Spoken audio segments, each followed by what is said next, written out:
కృపా సత్యములు నీకు తోడుగా ఉండును. 2 సమూయేలు గ్రంథము అధ్యాయము 20వ వచనము.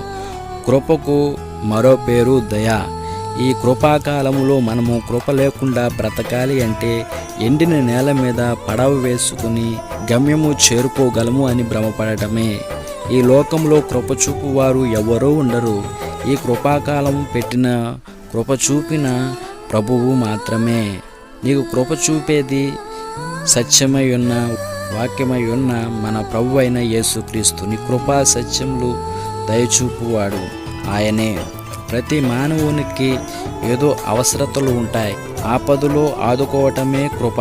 కనుక నీ సమస్యలన్నీ క్రీస్తు పాదాల చెంత వేసిన ఎడల, మొర్రపెట్టిన ఎడల వాటిని అన్నిటినీ తీసివేసి ప్రభువు నీకు తోడుగా నిలుస్తాడు.